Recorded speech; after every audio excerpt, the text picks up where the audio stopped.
Kiriga nĩ gĩthiũrũrũkĩirie kũragwa Peterson Muriithi wa ũkũrũ wa mĩaka 24 na ũrĩa nĩ mũtwarithia wa nduthi itũũra-inĩ rĩa Kieni, ũrĩa worire mũthenya wa Jumamothi hĩtũku, ũndũ ũrĩa ũtũmĩte andũ a nyũmba yake gũikara na hau na kĩeha kĩingĩ. Kũringana na Mĩrĩ wa Ngeci ũrĩa nĩ nyina wa Muriithi, matirĩ na ũndũ moĩ wĩgĩmainie na kũra kwa Muriithi. Ona gũtuĩka nĩ arauga atĩ thikũ ĩmwe mbere ya kũra gwake nĩ kwambĩte kũgĩa na ngucanio gatagatĩ ka Muriithi na mũtumia wake. Ngucanio ĩrĩa yarĩrĩirio nĩ akĩhorera no agĩcoka kwagwo. Ona gũtuĩka gũtirĩ na wĩira wa gũkuruhania ngucanio ĩno ya kĩmũciĩ na kũra kwa Muriithi. Nĩ twarĩ nake mathaa-inĩ ma rũcinĩ na mutumia wake na kaundu karia kari koru tugithondeka nake karia mahitanĩte, coka tũgĩtigana nake thaa 5 na akĩngwĩra mbembe cia mũtu. Ona gũkĩrĩ ũguo moigĩte hau kabere Muriithi nĩ akoretwo akiuga aya gũcoka Nairobi kũrĩa arutaga wĩra kana athiĩ nja wa bũrũri, no akoiga atĩ ti mũtugo wa Muriithi gwĩka maũndũ ategũkuruhania andũ a bamĩrĩ yake.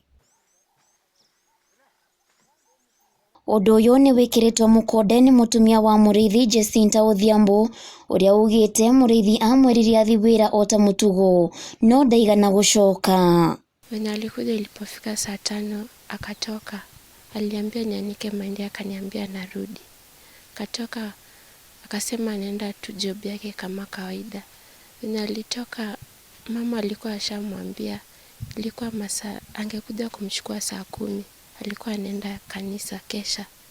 Ilipofika hiyo time mama akajaribu kumpigia simu ikamtega. Kiriga kĩnene kĩrĩa kĩrĩ na bamĩrĩ ĩno nĩ kũrigwo kana nĩwe wathire na magũrũ make kana nĩ mĩgwate anyitĩtwo, kuona kũringana na Peter Mũhĩa ũrĩa nĩ mũrũ wa nyina, nduthi ya Muriithi nĩ yonekanire thibitarĩ-inĩ ya Nyahururu no acario nginyagia mocara-inĩ ndaigana kuonekana. Witũ tũkuaga nake nĩ abanikirwo gũtwara mũndũ general ya Nyahururu thibitarĩ na nĩ athire akĩona nduthi yake akĩhũrĩra thimũ.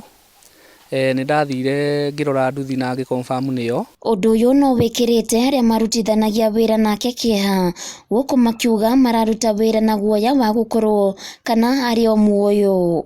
Nĩ tũrarigwo nginya ũgitĩri witũ rĩ wĩha, na koguo nĩ tũroria atongoria a itũra rĩrĩ na thirikari ĩmenye ũrĩa ngĩka, tondũ ithuĩ ta ikari a gũkũ ũguo na atwarithia a nduthi twĩna kĩeha mũno.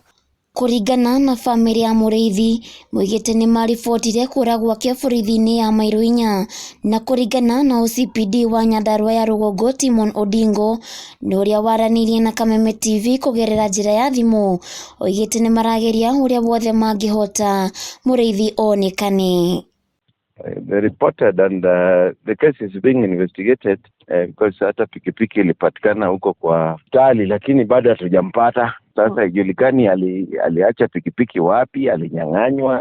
All this najua sasa ni tofauti. To them wamesema missing report, hawajamuona, but vile body haijapatikana ama yeye mwenyewe, we cannot speculate ya kwamba iko kitu imefanyikia yeye. Rĩu nĩ morĩtie thirikari kũingĩrĩra na kũhanyũkia ndeto ĩno, gũkũ makiuga onake angĩkorwo arĩ muoyo amacokerere nĩguo macokwo nĩ thayũ. Angĩkorwo nĩ atũigua harĩa rĩrĩ atige gũtũherithia, acoke na mũciĩ tũmuone na nĩtũgwĩtĩkĩra ũrĩa ahana kana o ũrĩa agakorwo akĩatũhe gĩtũmi gĩa agĩthi na ate nduthi na kũu. Kiriga rĩu nĩ kana Muriithi arĩ o muoyo kumana na rĩciria rĩake rĩa kuma mũciĩ na gũthiĩ gwetha wĩra kũndũ kũngĩ, na kana nĩ anyitĩtwo mĩgwate. Handũ-inĩ ha Kameme TV kuma kaunti ya Nyandarua, Getwo Waithira wa Kĩhara.